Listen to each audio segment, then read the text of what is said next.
प्रेमचंद जी की कहानी संग्रह श्रृंखला में आज सुनिए कहानी गिला।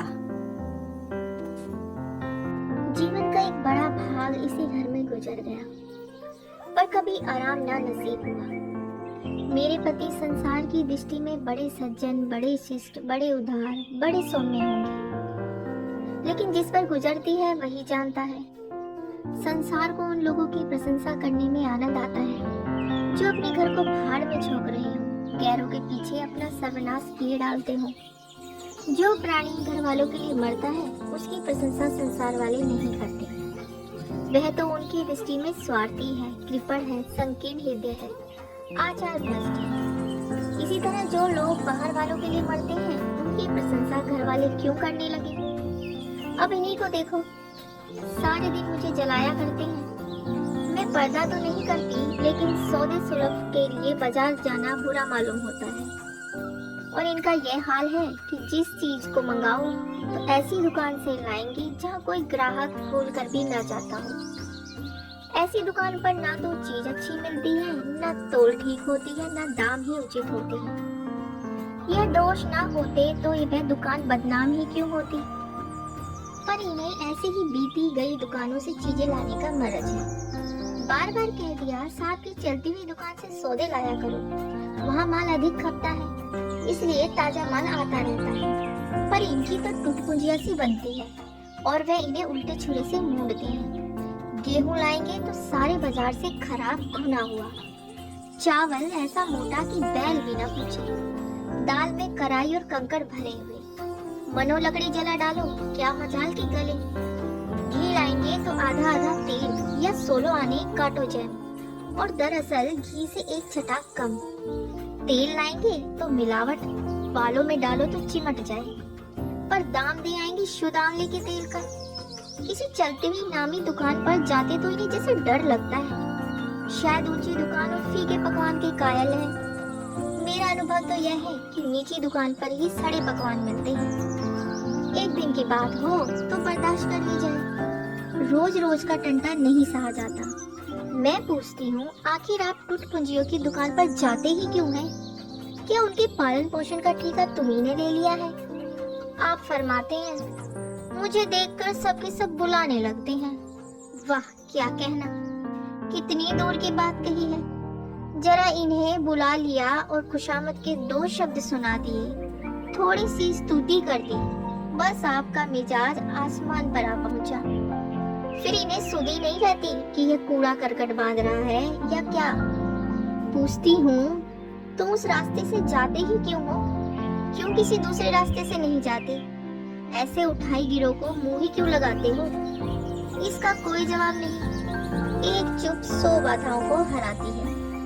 एक बार एक गहना बनवाने को दे दिया। मैं तो माशा को जानती थी, इनसे कुछ पूछना व्यर्थ समझा। अपनी पहचान के एक सुनार को बुला रही थी, संयोग से आप भी विराजमान थे। बोले, ये संप्रदाय विश्वास के योग्य नहीं, धोखा खाओगी। मैं एक सुनार को जानता हूँ, मेरे साथ पड़ा हुआ है, बरसों साथ साथ खेले हैं, मैं मेरे साथ चालबाजी नहीं कर सकता। मैंने भी समझा, जब इनका मित्र है और वह भी बचपन का, तो कहाँ तक दोस्ती का हक ना निभाएगा। सोने का एक आभूषण और 100 रुपए के हवाले किए। इस भले मानस ने वे आभूषण और रुपये ना जाने किसको दे दिए कि बरसों के झंझट के बाद जब चीज बनकर आई तो 8 आने तांबा और इतनी भद्दी कि देखकर घिन लगती थी। बरसों की अभिलाषा धूल में मिल गई, रो पेट कर बैठ गई।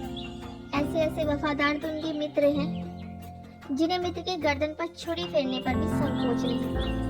इनकी दोस्ती भी उन्हीं लोगों से है जो जमाने भर के जट्टू, गिरहकट, लंगोटे में फाक खेलने वाले फाके मस्त हैं, जिनका उद्यम ही इन्हीं जैसे आंख के अंधों से दोस्ती गांठना है। नित्य ही एक न एक महाशय उधार मांगने के लिए सिर पर सवार रहते हैं और बिना लिए गला नहीं छोड़ते।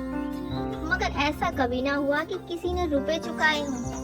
आदमी एक बार खोकर सीखता है, 2 बार खोकर सीखता है, किंतु यह भले मानस 1000 बार खोकर भी नहीं सीखते। जब कहती हूँ रुपए तो दे आए, अब मांग क्यों नहीं लाते, तो क्या मर गए तुम्हारे वे दोस्त?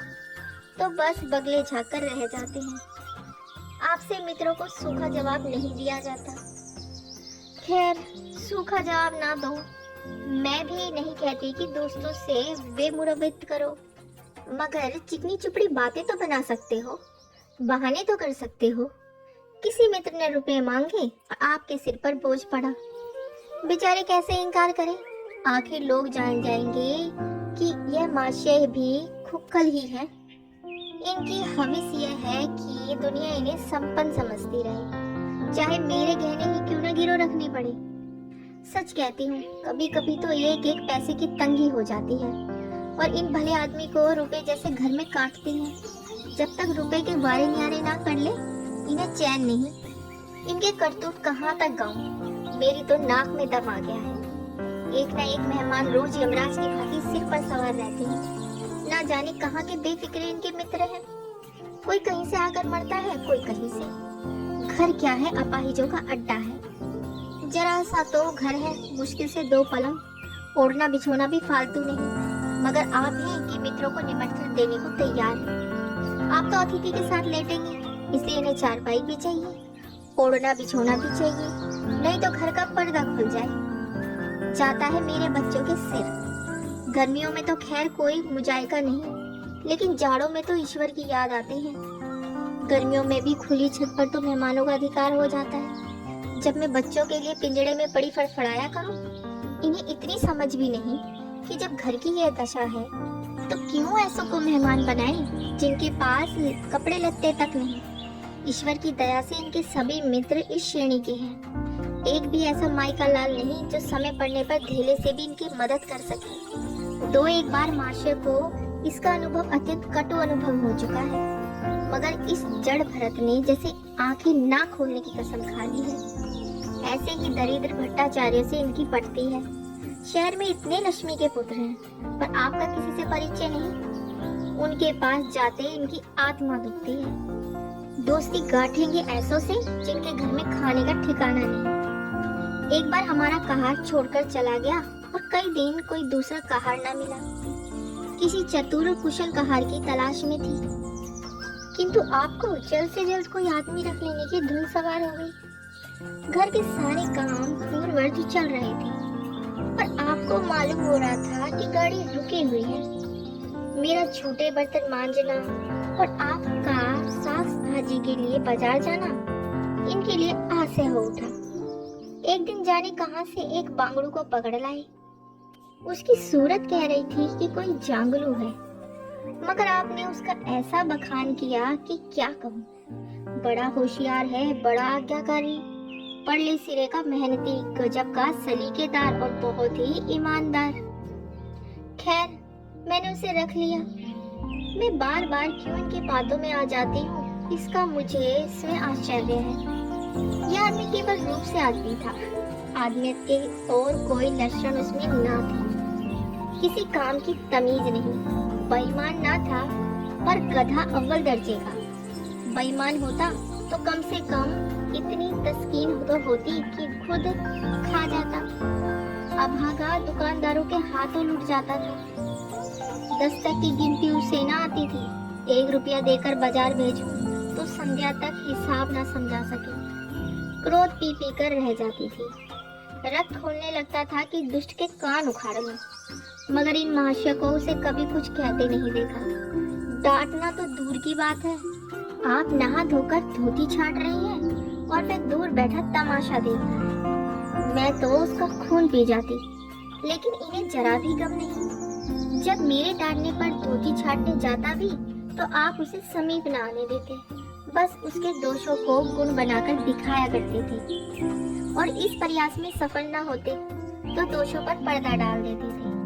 मूर्ख को झाड़ू लगाने की तमीज ना थी। मर्दाना कमरा ही तो सारे घर में ढंग का एक कमरा है, उसमें झाड़ू लगाता तो इधर की चीज उधर, ऊपर की नीचे, मानो कमरे में भूकंप आ गया हो।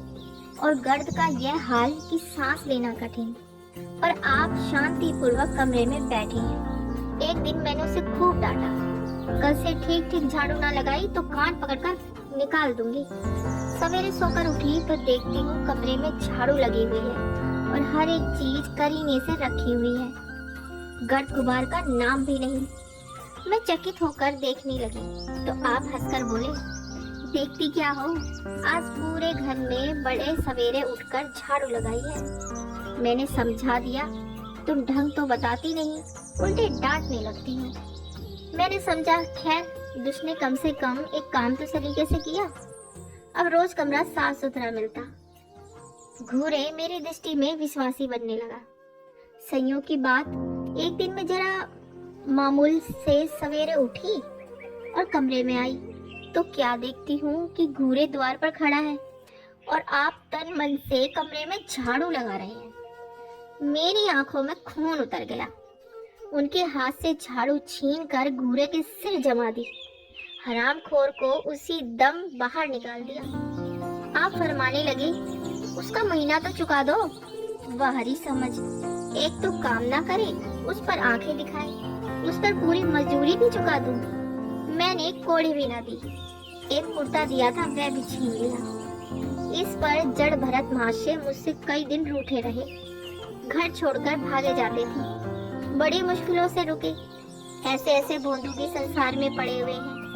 मैं ना होती तो शायद अब तक इन्हें किसी ने बाजार में बेच दिया होता। एक दिन मेहतर ने उतारे कपड़ों का सवाल किया। इस बेकारी के जमाने में फालतू कपड़े तो शायद पुलिस वालों या रईसों के घर में हो। मेरे घर में तो जरूरी कपड़े भी काफी नहीं। आपका वस्त्रालय एक बक्ची में आ जाएगा जो डाक के पार्सल में कहीं भेजा जा सकता है। फिर इस साल जाड़ों के कपड़े बनवाने की नौबत न आई। पैसे नजर ही नहीं आते, कपड़े कहाँ से बने। मैंने मेहतर को साफ जवाब दे दिया। कड़ाके का जाड़ा पड़ रहा था, इसका अनुभव मुझे कम ना था। गरीबों पर क्या बीत रही है इसका भी मुझे ज्ञान था, लेकिन मेरे या उसके पास खेद के सिवा और क्या इलाज था। जब तक समाज का ये संगठन रहेगा, ऐसी शिकायतें पैदा होती रहेंगी।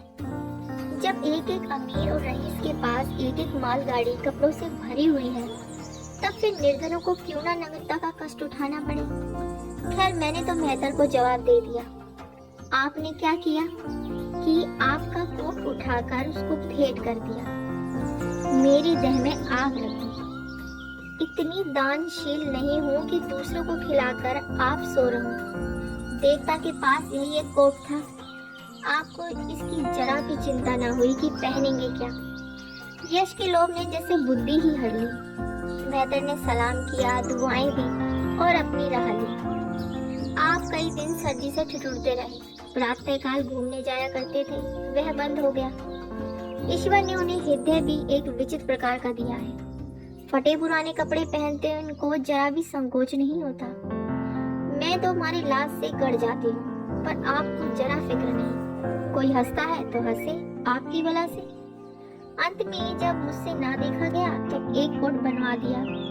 जी तो जलता था कि खूब सर्दी खाने दूं, पर डरी कि कहीं बीमार ना पड़ जाएं, तो और बुरा हो। आखिर काम तो इन्हीं को करना है। महाशय अपने दिल में समझते होंगे मैं कितना विनीत हूँ, कितना परोपकारी हूँ। शायद इन्हें इन बातों का गर्व हो। मैं इन्हें परोपकारी नहीं समझती, ना विनीत ही समझती हूँ। यह जड़ता है, सीधी सादी निरीहता। जिसे मेहतर को आपने कोट दिया, उसे मैंने कई बार रात को शराब के नशे में मस्त झूलता देखा है और आपको दिखा भी दिया है। फिर दूसरों की विवेकहीनता की करोती हम क्यों करें?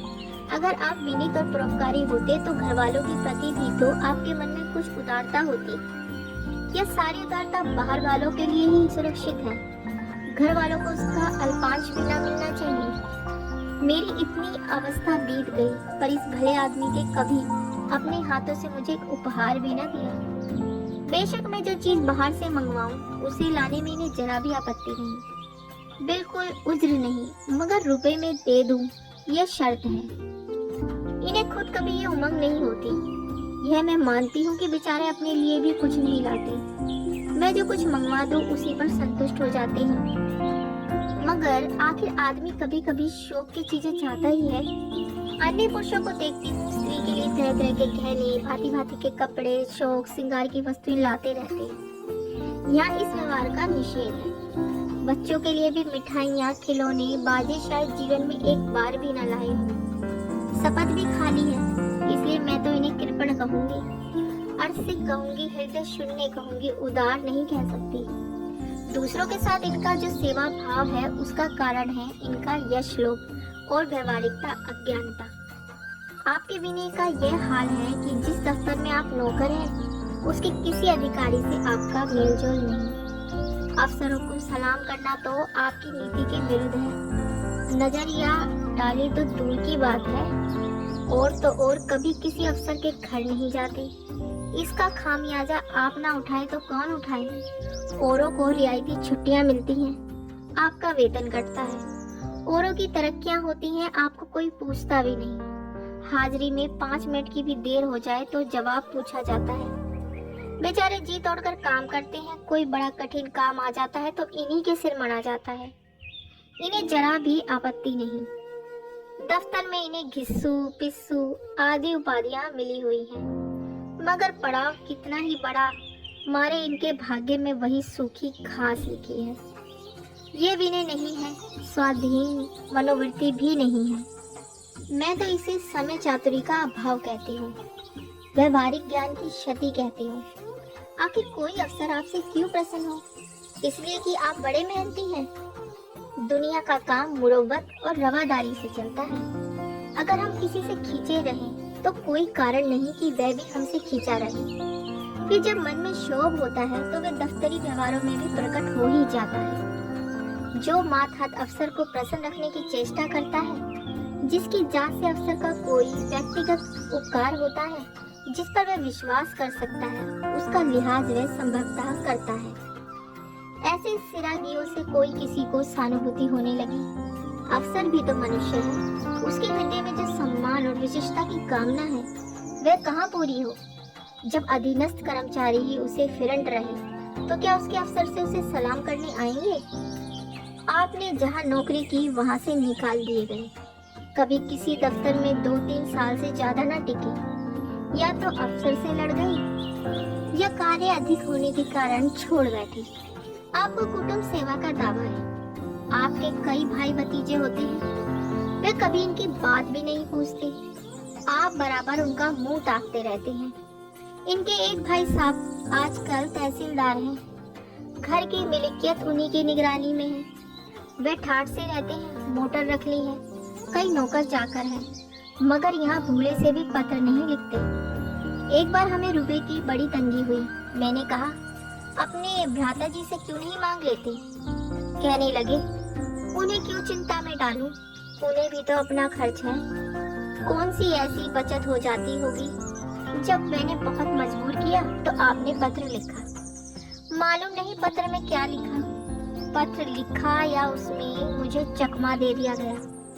रुपए ना आने थे, ना आए। कई दिनों के बाद मैंने पूछा, कुछ जवाब आया श्रीमान के भाई साहब के दरबार से? आपने रुष्ट होकर कहा, अभी केवल 1 सप्ताह तो खत पहुंचे हुए, अभी क्या जवाब आ सकता है?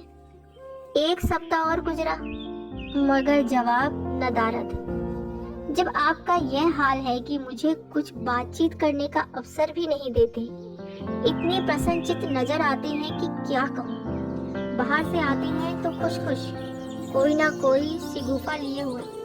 मेरी खुशामद भी खूब हो रही है, मेरे मैके वालों की प्रशंसा भी हो रही है, मेरे गृह प्रबंध का बखान भी असाधारण रीति से किया जा रहा है। मैं इस महाशय की चाल समझ रही थी।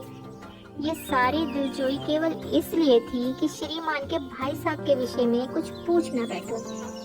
सारे राजनीतिक, आर्थिक, सामाजिक, आचारिक प्रश्नों की मुझसे व्याख्या की जाती थी, इतने विस्तार और गवेषणा के साथ कि विशेषज्ञ भी लोहा मान जाए, केवल इसलिए कि मुझे वह प्रसंग उठाने का अवसर न मिले। लेकिन मैं भला कब चूकने वाली थी?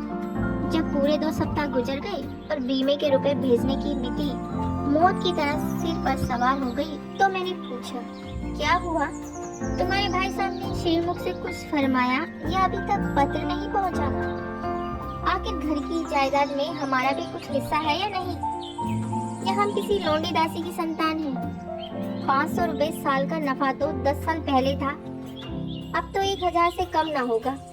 पर हमें कभी एक कानी कौड़ी भी नहीं मिली। मोटे हिसाब से हमें 2000 मिलना चाहिए। 2000 ना हो, 1000 हो, 500 हो, 250 हो, कुछ ना हो तो बीमा के प्रीमियम भर के तो हो। तहसीलदार साहब की आमदनी हमारी आमदनी की चौगुनी है। रिश्वतें भी लेते हैं तो फिर हमारे रुपए क्यों नहीं देते? आप करने लगे, कहने लगे, वे बेचारे घर की मरम्मत करवाते हैं, बंधु बांधवों का स्वागत सत्कार करते हैं, नातेदारियों में भेंट भाट भेजते हैं, और कहाँ से लावे जो हमारे पास भेजे। वाह हरी बुद्धि। मानो जायदाद इसलिए होती है कि उसकी कमाई उसी में खर्च हो जाए। इस भले आदमी को बहाने करने भी नहीं आते। मुझसे पूछते, मैं एक नहीं 1000 बता देती। एक से बढ़कर एक कह देते, घर में आग लग गई, सब कुछ स्वाह हो गया था, या चोरी हो गई, तिनका तक ना बचा, या 10,000 का अनाज भरा था उसमें घाटा रहा, या किसी से फौजदारी हो गई, उसमें दिवाला पिट गया। आपको सूझी भी तो लचर सी बात, तकदीर ठोक कर बैठ रही। पड़ोस की एक महिला से रुपए कर्ज लिए, तब जाकर काम चला।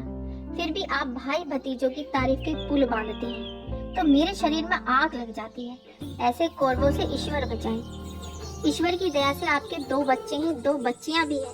ईश्वर की दया कहूँ या कोप कहूँ, सबके सब उद्यमी हो गए हैं कि खुदा की पनाह। मगर क्या मजाल की यह भोंदू किसी को कड़ी आंखों से देखे। रात के 8 बज गए हैं, युवराज अभी घूम कर नहीं आए। मैं घबरा रही हूँ। आप निश्चित बैठे अखबार पढ़ रहे हैं। झल्लाई हुई जाती हूँ और अखबार छीनकर कहती हूँ, जाकर जरा देखते क्यों नहीं, लौंडा कहाँ रह गया। ना जाने तुम्हारा हृदय कितना कठोर है। ईश्वर ने तुम्हें संतान ही ना जाने क्यों दे दी।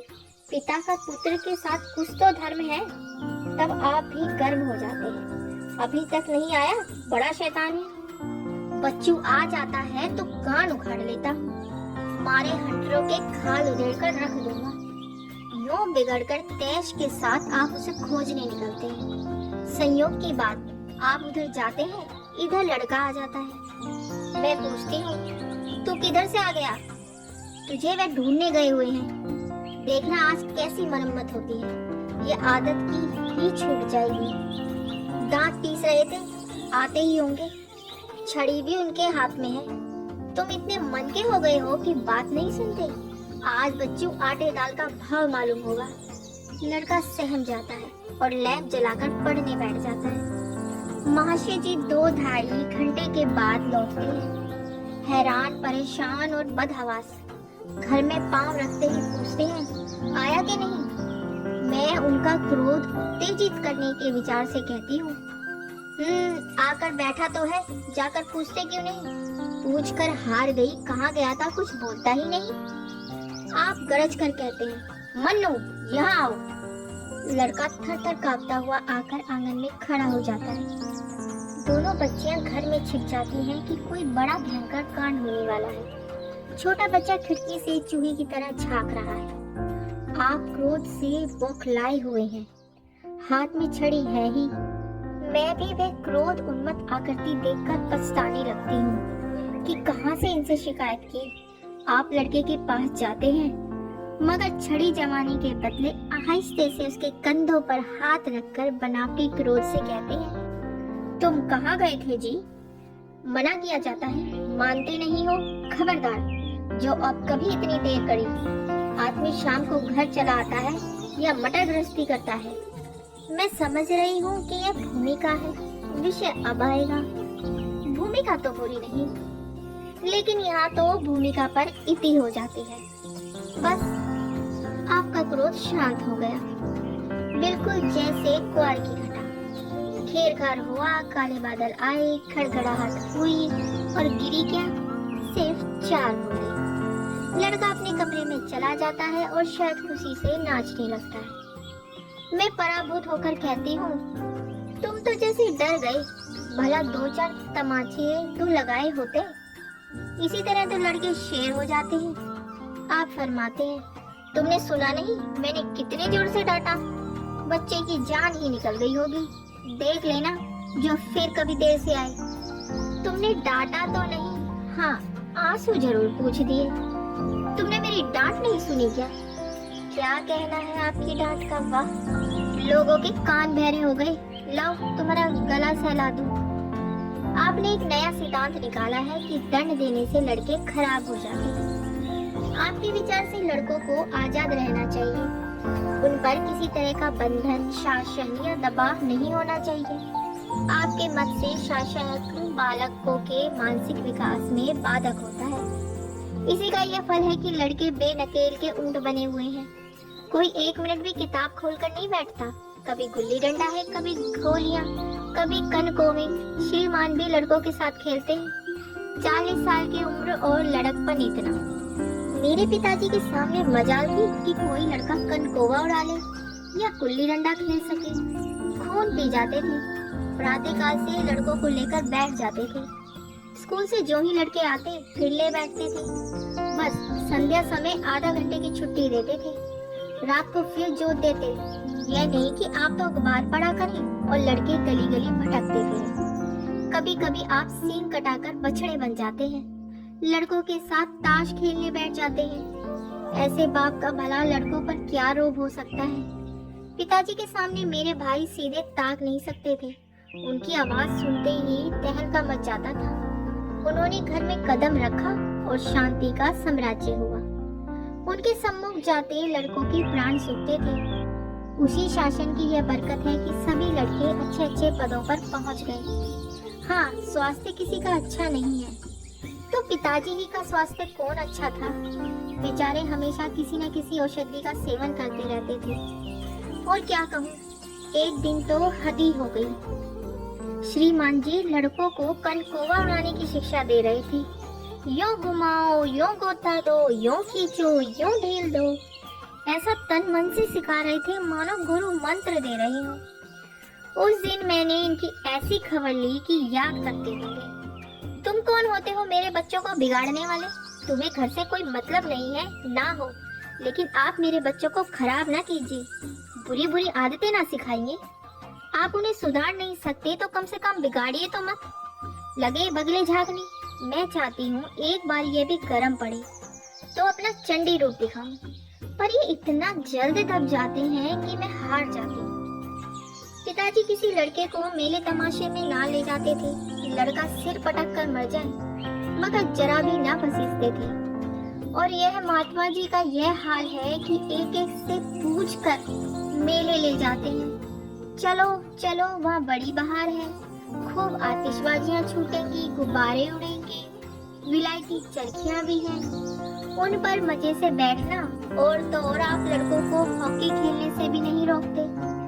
ये अंग्रेजी खेल भी कितने जानलेवा होते हैं। क्रिकेट, फुटबॉल, हॉकी एक से एक घातक।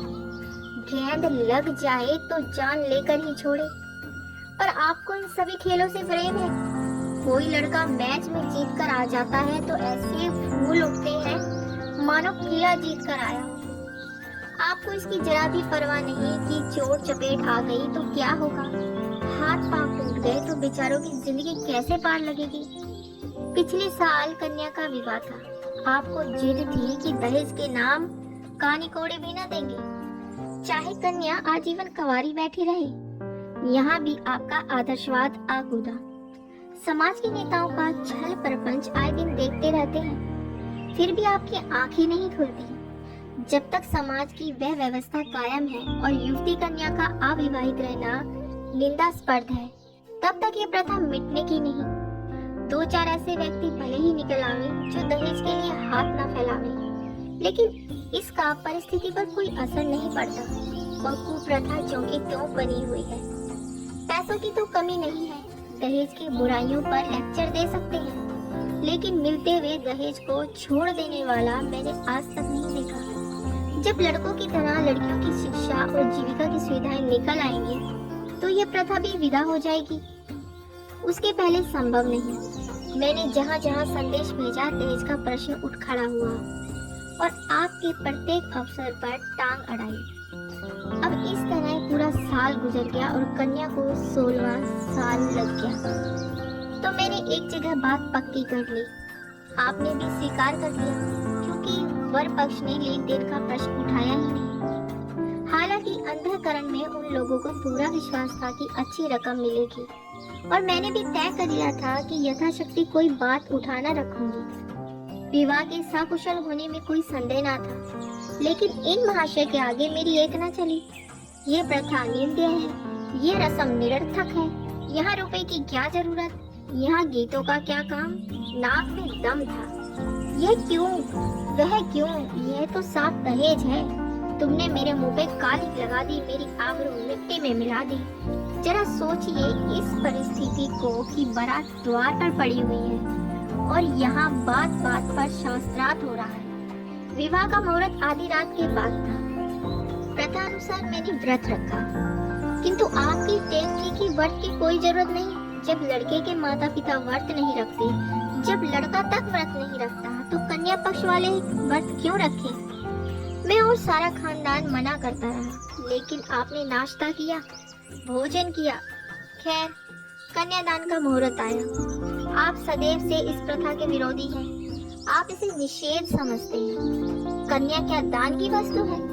दान रुपए, पैसे, जगह, जमीन का हो सकता है, पशु दान भी हो सकता है, लेकिन लड़की का दान एक लचर सी बात है। कितना समझाती हूँ, पुरानी प्रथा है, वेद काल से चली आ रही है, शास्त्रों में इसकी व्यवस्था है, संबंधी समझा रहे हैं, पंडित समझा रहे हैं, पर आप हैं कि कान पर जूं नहीं रेंगती। हाथ जोड़ती हूँ, पैरों पड़ती हूँ, गिड़गिड़ाती हूँ, लेकिन मंडप के नीचे ना गई। और मजा यह है कि आपने ही तो यह अनर्थ किया और आप ही मुझसे रूठ गए। विवाह के 50 महीनों बोलचाल ना रही। अंत में छक मारकर मुझी को मनाना पड़ा। किंतु सबसे बड़ी विडंबना यह है कि इन सारे दुर्गुणों के होते हुए भी मैं इनसे एक दिन भी पृथक नहीं रह सकती, एक क्षण का वियोग नहीं सह सकती। इन सारे दोषों पर भी मुझे इनसे प्रगाढ़ प्रेम है।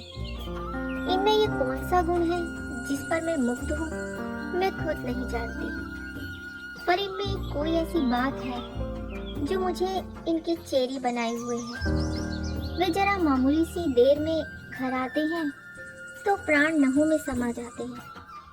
आज यदि विधाता इनके बदले मुझे कोई विद्या और बुद्धि का पुतला, रूप और धन का देवता भी दे, तो मैं उसकी ओर आंखें उठाकर ना देखूं। यह धर्म की बेड़ी नहीं है, कदापि नहीं, प्रथागत पतिव्रत भी नहीं, बल्कि हम दोनों की प्रकृति में कुछ ऐसी क्षमताएं, कुछ व्यवस्थाएं उत्पन्न हो गई है, मानो किसी मशीन के कल पुर्जे घिस घिसाकर फिट हो गए हों और एक पुर्जे की जगह दूसरा पुर्जा काम न दे सके, चाहे वे पहले से कितना ही सुडौल, नया और सुदृढ़ क्यों ना हो। जाने हुए रास्ते से हम निशंक आंखें बंद किए जाते हैं। उसके ऊंच नीच, मोड़ और घुमाव सब हमारी आंखों में समाये हुए हैं। अनजान रास्ते पर चलना कितना कष्टप्रद होगा। इसलिए शायद आज मैं इनके दोषों को गुणों से बदलने पर भी तैयार ना होंगी। धन्यवाद। चैनल को लाइक करें, सब्सक्राइब करें।